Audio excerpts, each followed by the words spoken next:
Administration did in fact spy on President Trump's campaign. One of the main targets may have been Donald Trump Jr., and he joins us tonight. Donald Trump Jr., thanks for coming on. What do you make of this? Good to be with you, Tucker. How are you? I'm great, but confused. So you have members of Congress saying that this document, which I have not seen, I don't think you have either, changes the conversation completely, but they can't tell us what's in it. To the extent you have heard what's in it, what do you make of it?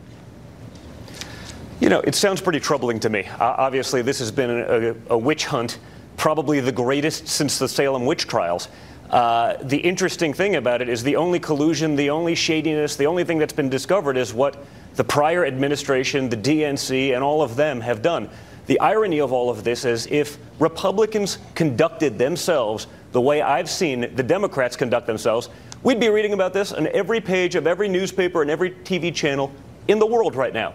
We're a little bit more honorable than them, but it really sounds disturbing.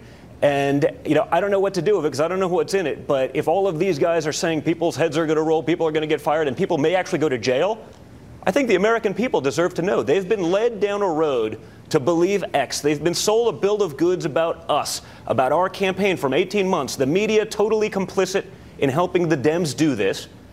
And the only thing we've discovered, it was actually them. I think we need more information. So I think that the president has the unilateral authority to declassify documents. Do you think that would be a good idea in this case? I think it'd be a phenomenal idea. You know, I'm not aware of what that is. I don't communicate with him about these sort of things. Right. You know, but they've certainly gone after him. They've certainly gone after me, our whole family. I took a 20-minute meeting, okay, that everyone acknowledges would be standard practice in a campaign. I did 23 hours of testimony. To put things into perspective, Hillary Clinton, as Secretary of State, did 11 on Benghazi, where people died, where she lied and said it was about a video, where we lost an ambassador. How are those things the same? But it's the double standard that the American people are being fed, again, by the Democrats, in total complicity with the media. That's why neither have any trust from the American people anymore. I think we should all be transparent. We've been transparent throughout this whole process. It's disgusting. Well, certainly, I think we'd all benefit from seeing what's in this memo, for sure. Do you believe that your campaign was spied on by agencies overseen by the Obama White House during the campaign? Listen, what I've seen and what I've learned over the last few months is bordering on disgusting. So there'd be little doubt in my mind that it'd be possible. But this isn't the America that I thought would happen. I mean, this is the stuff that you read about from banana republics. But it seems like it's happening.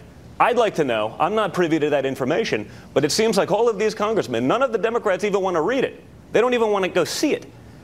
You know, if it was the other way around, wouldn't there be a lot more outrage from the media? Wouldn't I read about it maybe once on CNN? I think I would. And the fact that it's not being covered, they would rather cover that Donald Trump had an extra scoop of ice cream. They would rather question a rear admiral and a doctor appointed by the Obama administration saying, hey, the guy's in phenomenal shape, whether you like it or not. They would rather question that as TV quack doctors than actually talk about these real issues that really affect real Americans. Why do you think that Democrats in the Congress who've said for over a year that their only aim is to get to the truth and to understand the nexus between Russia and the Trump campaign and the U.S. government, why would they not want to see this memo? Because they have no actual interest in the truth, Tucker. What I've realized, they have interest in their sound bites, and the media will sell it. They both went so all in with this contrived Russia thing, based on the documents, based on the FISA things that were probably obtained pretty illegally.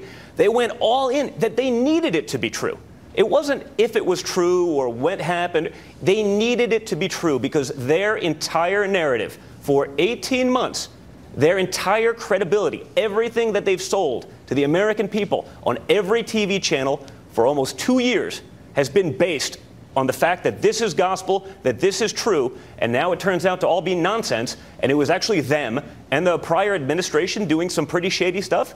I mean, that is earth-shattering. That is disgusting. And the American people should be really upset about it. Because this wasn't like, hey, maybe we should get to the bottom of it. This is what happened. There's no ifs, ands, or buts about it. And you better believe it because we're going to stick it and ram it down your throat for 2 years. I just heard from a member of Congress